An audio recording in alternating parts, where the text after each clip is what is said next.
Anytime there's a wave of violent attacks in the name of Islam, the Western media, instead of really getting to the bottom of the problem, they start trying to convince the world that Islam is a wonderful religion of peace and tolerance. So interestingly, the more violent Islam becomes, the more the Western media and, of course, Western politicians will defend it. And so it's actually in the interest of all Muslims. These terrorist attacks, they end up helping all Muslims. If you're a terrorist, then the terrorist attack obviously helps your ideology. It puts people in more fear.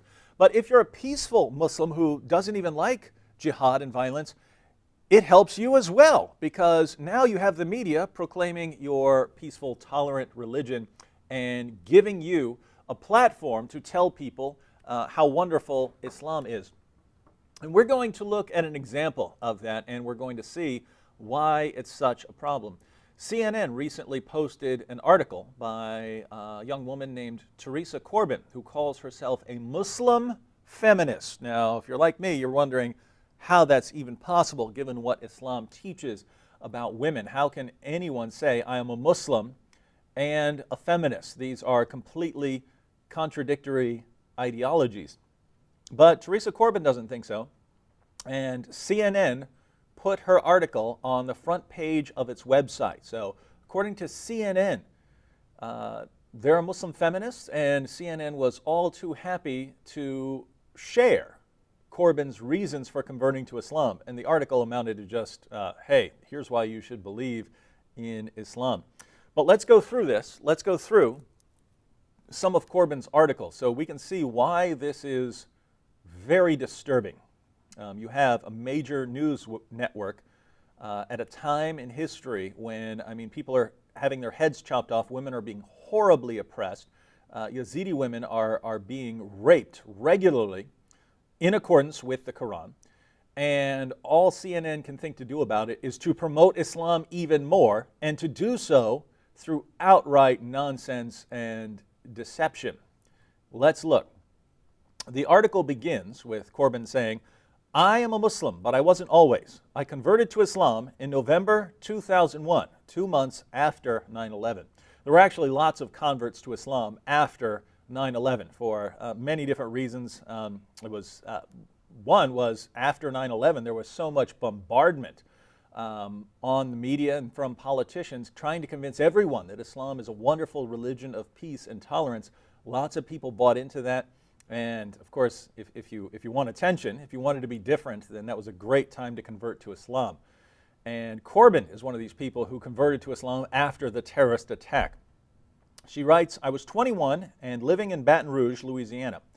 It was a bad time to be a Muslim. Really, it was a bad time to be a Muslim? You're having your religion endlessly praised on the media? But after 4 years of studying, poking and prodding at world religions and their adherents, I decided to take the plunge. So she says that she spent 4 years studying. We will, in a moment, see how much she really learned about Islam during those years of studying, and this was 13 years ago. That was 2001, so we'll see what she's learned since then. She writes, I'm the product of a Creole Catholic and an Irish atheist. I grew up Catholic, then was agnostic, now I'm Muslim. My journey to Islam began when I was about 15 years old in Mass and had questions about my faith. The answers from my teachers and clergymen, don't worry your pretty little head about it, didn't satisfy me. And we can wonder how many people she actually sought out for answers if she couldn't find anyone to give her any reason to think that Christianity is true. But she continues, so I did what any red-blooded American would do, the opposite. I worried about it. For many years, I questioned the nature of religion, man, and the universe. I wouldn't have any objections so far. But watch what happens when she actually gets to Islam.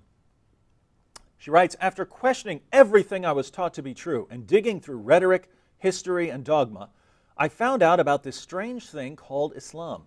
I learned that Islam is neither a culture nor a cult, nor could it be represented by one part of the world.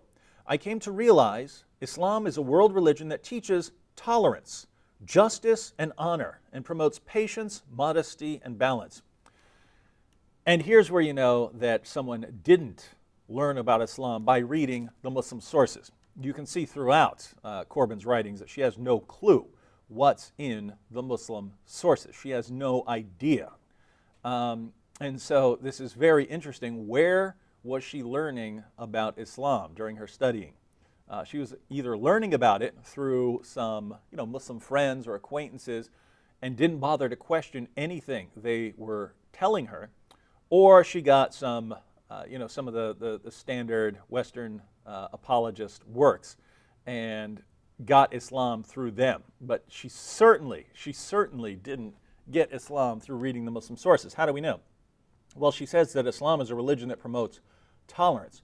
You certainly don't get that idea from the Muslim sources. Let me read a couple of verses here.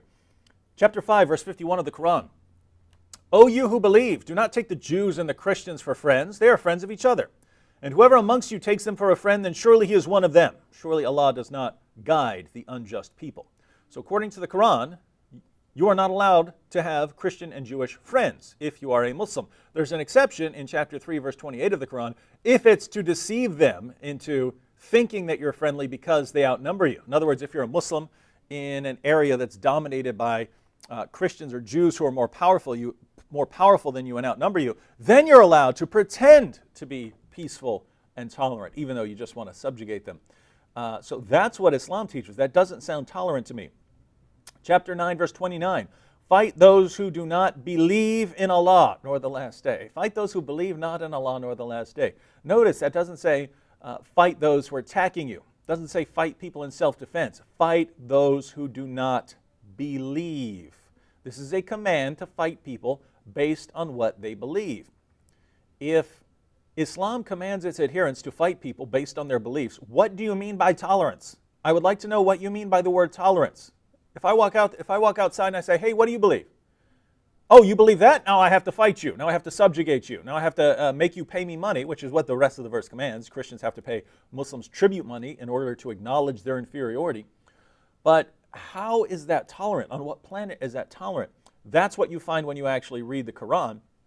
And certainly nothing anyone could consider as tolerant. Chapter 9, verse 73, O prophet, strive hard against who? Against evil, wicked people who are oppressing others, against people like Hitler or something like that. Who are you to strive against? O prophet, strive hard against the unbelievers and the hypocrites and be unyielding to them, and their abode is hell, and evil is the destination. You have to fight against unbelievers and you have to fight against hypocrites. Now, can you think of any groups in the world today who are waging jihad, and that's what the word there means, it's a version of the word jihad, wage jihad against unbelievers and against hypocrites, people who claim they're Muslims but aren't really following the teachings of Islam? Can you think of any groups out there in the world today who are fighting and subjugating unbelievers and hypocrites as well? I can. And it ain't Theresa Corbin. It's a group called ISIS. That's what you get from the Quran. It's justified by the Quran. So I don't know where you're getting the idea that this is tolerant. Chapter 9, verse 111. Surely Allah has bought of the believers their persons and their property for this, that they shall have the garden. They fight in Allah's way, so they slay and are slain. Here we have what fighting in Allah's way means. You slay until you get slain. You keep killing until you get killed. I don't know what you want to call that, but I wouldn't call it tolerance. Chapter 9, verse 123. O you who believe, fight those of the unbelievers who are near to you and let them find in you hardness, and know that Allah is with those who guard against evil.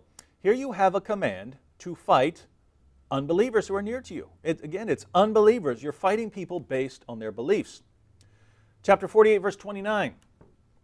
Muhammad is the messenger of Allah. Those who are with him are severe against disbelievers and merciful among themselves. This is part of the definition here of a Muslim. Those who are with Muhammad are severe against disbelievers and merciful among themselves. You are merciful towards your fellow Muslims. You are not merciful towards non-Muslims. That's not me talking, that's Allah. So if you think that's tolerant, you mean something different from the word tolerance that I would use. Chapter 98, verse 6. Verily those who disbelieve in the religion of Islam, the Quran, and Prophet Muhammad, from among the people of the Scripture, Jews and Christians, and al-mushrikun, will abide in the fire of hell. They are the worst of creatures. The Quran calls Christians and Jews the worst of creatures. We're lower than dogs. We're lower than insects. That's what we are. But according to the Quran, chapter 3, verse 110, Muslims are the best of peoples. How are you going to end up with a tolerant society when you're saying that group over there, they're the best of all peoples, and those people over there, they're the worst of creatures? You look at places like Pakistan where some Christian annoys someone or gets on someone's nerve, they'll just accuse the Christian of blasphemy, haul the Christian off to court if they don't end up killing the Christian right there. And we wonder, how could you end up? Well, Allah doesn't care about that Christian. Allah doesn't love that Christian. Allah has nothing but contempt for that evil Christian. Why would you care? Why would you care about that person? He's the worst of creatures. And this is what Theresa Corbin would have found if she'd bothered to actually read the sources, but read something else and concluded that Islam is peaceful and tolerant. And we could go on. We could talk about the Quran commanding Muslims to kill apostates, not very tolerant. We could talk about the Quran the hadith where Muhammad says, so you have multiple hadith where Muhammad says that you have to kill those who leave Islam. We have multiple hadith where Muhammad says that he's been commanded to fight people until they say that there is no God but Allah. We could go through those passages, but you just find more of what's in the Quran over and over and over again. Wherever you go, you don't find anything that's tolerant, not when you understand it in the full context of the Quran. So Muslims are allowed to be tolerant in certain situations, namely if they're outnumbered. But when they actually come to dominate, there's no tolerance involved. So these are the sorts of things you would find if you actually bother to read the sources, but unfortunately not many Muslims do. But think about what we have here. Theresa Corbin doesn't bother to read the Muslim sources. She reads a bunch of nonsense that she's getting from somewhere else, or she's just believing what people tell her to believe.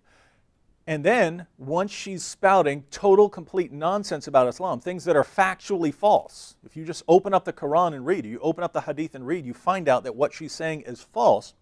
CNN doesn't bother to challenge any of it. They post the outright nonsense all over their website so that other people say, this is what Islam is. Well, what are you talking about? It's an article by a woman who doesn't have a clue what she's talking about. That's what's being put out there to support Islam.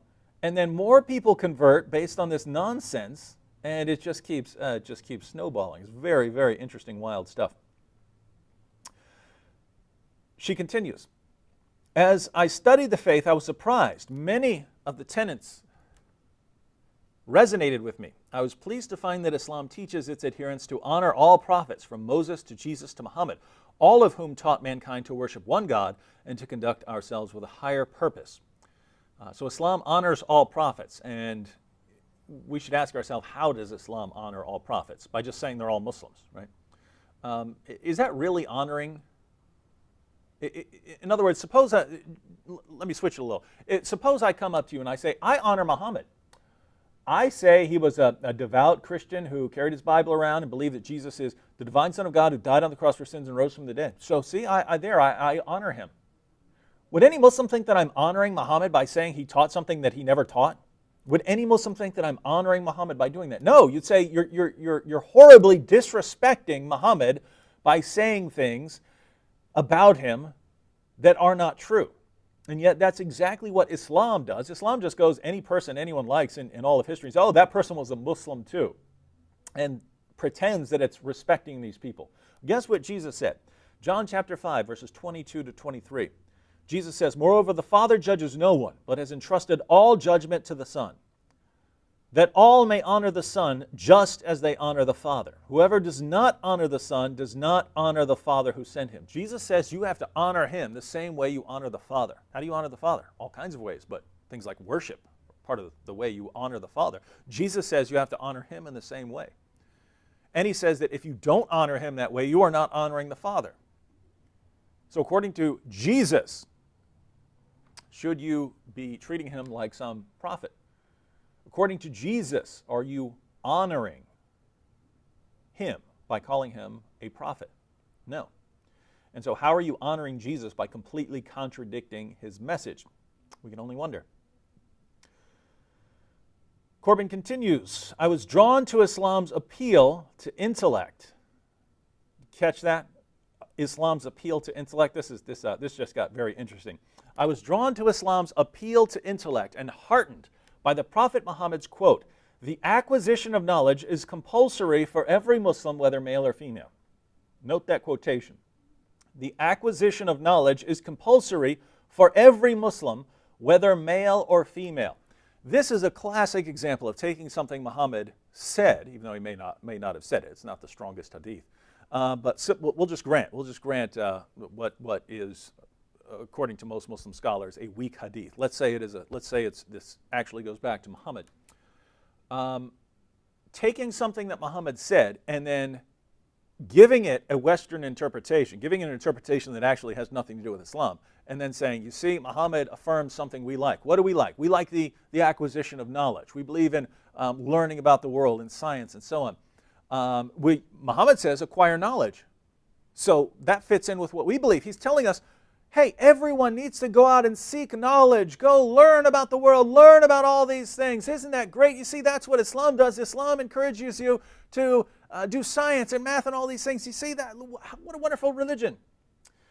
Now, what did Muhammad actually mean here? Well, let's read what the quotation says. It's from Sunan ibn Majah. Sunan ibn Majah 224. It was narrated that Anas bin Malik said, seeking knowledge is a duty upon every Muslim, and he who imparts knowledge to those who do not deserve it is like one who puts a necklace of jewels, pearls, and gold around the neck of swine. So, seeking knowledge is a duty upon every Muslim, including women. So, all people need to seek knowledge. All Muslims need to seek knowledge. Isn't that a wonderful teaching? Well, since you're quoting Sunan ibn Majah here, let's look at some other passages about what Muhammad said in Sunan ibn Majah about knowledge. Because he doesn't mean what Theresa Corbin thinks he means. He doesn't, and she would know this if she'd read it. She didn't. She read that on some website, or she heard that or saw it in a book or something like that, where it was completely distorted for a Western audience. According to Muhammad, the only useful, beneficial knowledge is religious knowledge. All other knowledge is superfluous. It's not needed. It's not important. Muhammad even asks Allah to rescue him from non-religious knowledge. So let's look at some passages here. Sunan ibn Majah 54. The Messenger of Allah said, knowledge is based on three things. Three kinds of knowledge. Knowledge is based on three things, and anything beyond that is superfluous, not needed. A clear verse, so the Quran, an established sunnah, so something from the hadith about Muhammad's life and practice, or the rulings by which the inheritance is divided fairly. So you've got basically the Quran, the hadith, and rulings on inheritance. Those are the only kinds of beneficial knowledge. Everything else is superfluous. Does that sound like Muhammad's intention is to convey the idea that, oh yeah, we really need to figure out the universe and understand quantum mechanics and relativity? Does that sound like that's what Muhammad is teaching? No. When he says seek knowledge, he's talking about religious knowledge. He's saying, even you Muslim women, you need to know what's in the Quran, because the Quran says a lot about you. You even need to know what's in the hadith when it comes to women, because that's something you need to understand. You need to understand what Islam teaches about you. You need to understand what the penalties are if you disobey your husband. You need to understand your role in the world. You need to understand these things as Muslim, and you need to understand Muslim practices like prayer and things like that. You need to understand these things as women. Is Muhammad saying women need to go out and become scientists and mathematicians? No, that's not what he's saying. He condemns that sort of thing. But that's how Corbin represents it, and that's what CNN puts out on its website. According to CNN, what does Islam teach? Islam teaches you to acquire knowledge, whether you're a man or woman, and that's why feminists should be good Muslims. Very, very interesting, wild stuff here. Sunan ibn Majah, 258. It was narrated from Ibn Umar that the Prophet said, whoever seeks knowledge for a reason other than for the sake of Allah, or intends it for a purpose other than for the sake of Allah, let him take his place in hell. Does Muhammad think that you need to go out and acquire knowledge for the sake of knowledge? No.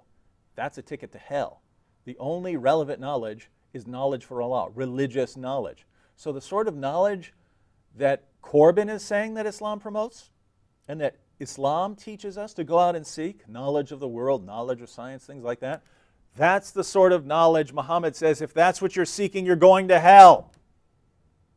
So what Muhammad says will get you a ticket to hell, that's what Corbin says, oh, Islam teaches that you need to go out and get that kind of knowledge. Absolute nonsense. She would have found that if she'd actually bothered to read the quotation instead of, again, getting it off some website. Sunan ibn Majah, number 3837. The Messenger of Allah said, O Allah, I seek refuge with you from 4 things. From knowledge that is of no benefit, from a heart that does not fear you, from a soul that is never satisfied, and from supplication that is not heard. Muhammad says, I seek refuge with Allah from knowledge that is of no benefit. What sort of knowledge is of no benefit? Non-religious knowledge. He said, here, these are the kinds of knowledge that are beneficial. Quran, Hadith, rules of inheritance. This is beneficial knowledge. Everything else is superfluous. And what does he say? Allah, protect me from that extra knowledge. So again, Theresa Corbin and CNN declare to all of these readers, and I mean, how interesting that, a Muslim feminist, I have to click on that article, and then you actually read the article. What's it say? Oh, Muhammad is promoting the acquisition of knowledge, and it's men and women. We're all going out and we're trying to figure out and understand the world. We're figuring out the laws of nature and so on. That's what Islam teaches. And Muhammad is saying, Allah, protect me from that. Whatever you do, Allah, protect me from that kind of knowledge. All I want to know is, just how I follow you. That's it. Sunan ibn Majah, 3843. It was narrated, the Messenger of Allah said, ask Allah for beneficial knowledge. What sort of knowledge would that be? Religious knowledge. Ask Allah for beneficial knowledge and seek refuge with Allah from knowledge that is of no benefit. Knowledge that is of no benefit. Seek refuge with Allah from knowledge that is of no benefit.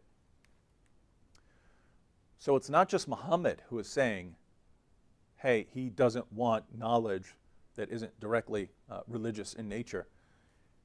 And it's not just him saying, Allah, protect me from that kind of knowledge. He commands his followers, you guys need to be on your guard against knowledge that has nothing to do with this religion. And so what CNN and Theresa Corbin are putting forward as Islamic, namely going out, seeking knowledge about the world, is absolutely condemned in the same collection of ahadith that she's quoting to defend it. So notice, you take a quotation of Muhammad, acquire knowledge. Give it a meaning that Muhammad never intended. He never intended what Theresa Corbin intends by this meaning. What he means is religious knowledge. You ignore all of the passages that show that Muhammad meant something very different from what you said, and then you send it all around the world in order to win more converts to Islam. Oh, surely, we like knowledge, right? We live in a society and a culture that values scientific knowledge and knowledge of all kinds. And so to find out that a religion is calling for that, calling for us to understand the world and to figure out its workings, wow, that's wonderful. It seems very different from ISIS, which is just obsessed with what? Just obsessed with religious knowledge, not interested in anything else.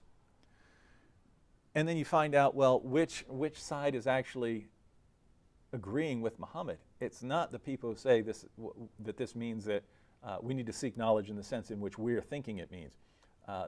Muhammad condemns that sort of thing. And so Muhammad means the exact opposite of what CNN and Theresa Corbin are saying. And no one seems to be bothered by the fact that we are getting complete nonsense. Do you understand the problem? This is a news agency, right? This is a news agency.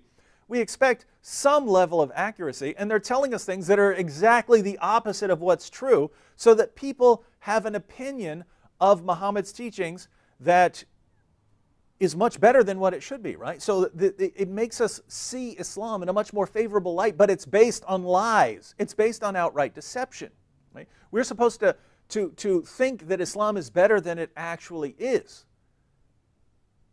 Well, why? Why not tell us what it actually teaches and then let us form our opinions? Because if you do that, if you actually lay out what Islam teaches, you will be horrified. You will find out that Muhammad condemns the sort of knowledge that we would normally think of in terms of going out and investigating the world. He condemns that sort of thing. You find the passages on intolerance. Don't be friends with Jews and Christians. Fight those who do not believe. You'd find that. So we can't have people believing that that's what Islam teaches. So we'll just say that it promotes tolerance. And of course, since Theresa Corbin is claiming to be a Muslim feminist, if you look at what Islam teaches about women, you would be absolutely horrified. And so we're not going to tell people what Islam teaches about women. We're just going to pretend, hey, if you're a good feminist, Islam is the religion for you. Let's look at a couple of passages and then we'll close out. Jami at-Tirmidhi, 964. When Allah's messenger was asked which woman was best, he replied, the one who pleases her husband when he looks at her, obeys him when he gives a command, and does not go against his wishes regarding her person or property by doing anything of which he disapproves. Is that something that a feminist would ordinarily agree with? Mindless obedience to anything your husband says and be a pretty girl for him. That's the ideal sort of woman. That's what Islam teaches. Chapter 4, verse 34 of the Quran. Men are the maintainers of women because Allah has made some of them to excel others and because they spend out of their property. The good women are therefore obedient, guarding the unseen as Allah has guarded. And as to those on whose part you fear desertion, admonish them, leave them alone in sleeping places, and beat them. Then if they obey you, do not seek away against them. Surely Allah is high. Great. So beat your wives into submission if they get out of line. And we see this happening over and over again in the Muslim sources. Muhammad hit Aisha. Everyone is beating Aisha left and right. You have, very interestingly, Aisha herself, in Sahih al-Bukhari 5825, say, I have not seen any woman suffering as much as the believing women. She said this in response to a woman who'd been beaten so severely her skin turned green. Aisha comes to Muhammad because she thinks Muhammad might grant some sort of justice. She says, I haven't seen any woman suffering as much as believing women, Muslim women. She's saying that Muslim women were treated worse than pagan women.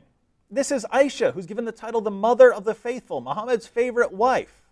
Muhammad, instead of rebuking the woman's husband or punishing him, instead rebukes the woman for being a bad wife. Is that what a feminist should be promoting as the ideal religion for women? Chapter 4, verse 3 of the Quran talks about marrying up to 4 women. Do women get to marry up to 4 husbands? No. Is this a religion of equality? No. Chapter 2, verse 223, your wives are as a tilth unto you, so approach your tilth how you will. Your field, your tilth is a field that you plow into.